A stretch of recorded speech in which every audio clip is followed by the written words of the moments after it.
Hello, soul birther friends. This is Friedman, Midwife of the Soul, and I just wanted to welcome you to my YouTube channel. And if you'd like to give me some feedback about what you hear or any comments, I'd be glad for you to share with me, and of course like and subscribe to my channel. Okay, so I had a question that someone asked me about whether it's possible for somebody to have trauma associated with people who smoke. And that could be anything from medicinal use or just tobacco, smoke, cigarettes. Anyway, so my response I want to share with you is that, well, speaking from personal experience, it could be trauma if it's associated with having one's sibling die from lung cancer caused by smoking. However, again, for me personally, on a physical wellness level, I do have asthma, which makes me highly sensitive to cat dander, that's one of the things, and smoking in all forms, whether it's medicinal, sacred, ceremonial, herbal, tobacco, etc. I've even reacted to burning sage if it's indoors, and it can only do it if all the interior windows are wide open. Otherwise, it's okay outside, and that's just for sage. But I find it difficult to be around people who are addicted to chain smoking, whether that's outside or inside, and for health reasons, because my body temple and apparently my pineal gland also require higher levels of pure oxygen.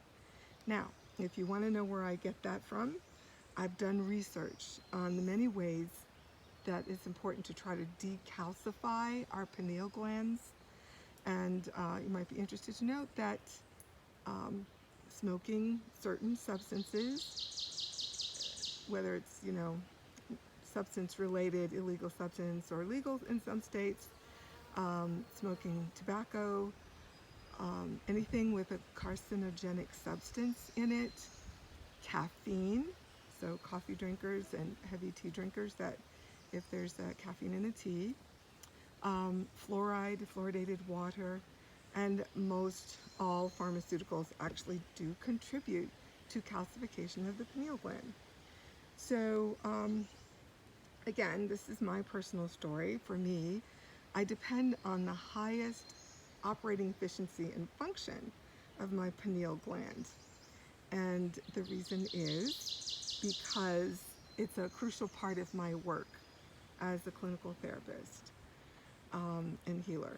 So a high vibrational and fully activated pineal gland allows me to be a clear channel for receiving downloads when helping my clients to heal, and that could be on a daily basis, and typically I have anywhere from 25 to 30 sessions per week. So this has also motivated me to make a lot of changes in my life. So for example, changing my diet to fully vegan, no more dairy or meat, and believe me, it was a long process, especially the dairy, because cheese is like one of those addictive things. And except for the occasional organic eggs from the chickens that I raise.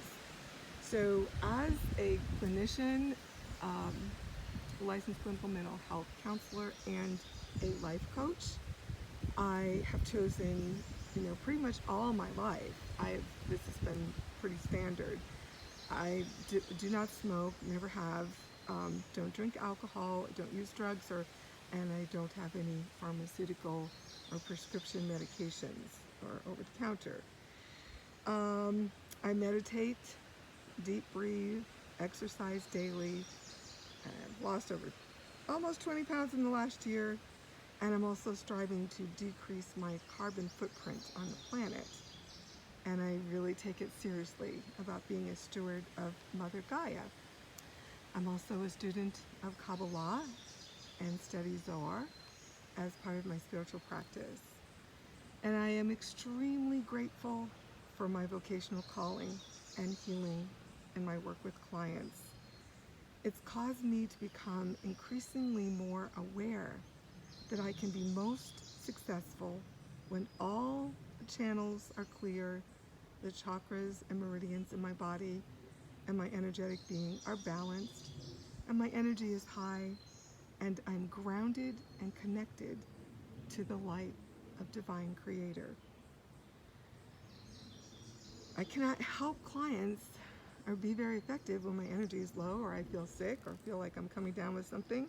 So I have to be really careful. Consequently, I'm very careful about guarding my energy field within and without, which means both my external environment and my internal environment need to operate with harmonic resonance so that I can broadcast high vibrational energetic frequencies, both for myself and for my clients. So I need to confide this as a water sign. It's been a struggle for me to maintain hard boundaries with others. However, when it comes to having my basic healthcare needs being respected, I'm learning to speak up and to advocate for myself. Well, I won't go into all the reasons why, because it's hard enough being different and not following the majority and resisting the matrix, refusing that certain substance. And, but I feel there are many in my audience who will understand my position and my needs and these concepts and principles. So I feel grateful that I can share them, and I feel comfortable sharing my truth with you.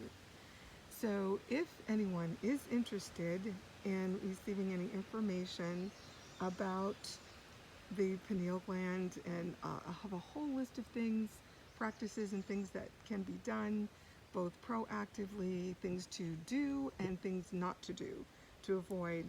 And if you're interested in that, you can please subscribe or send a comment or email me privately. I will put the link to my email, info@soulbirther.com. And if anybody is looking to reach out about life coaching or clinical therapy needs, please use that email address. It's HIPAA compliant.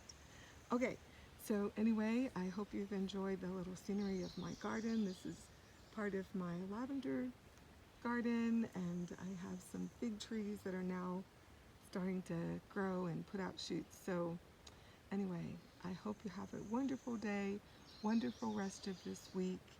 Namaste, y'all.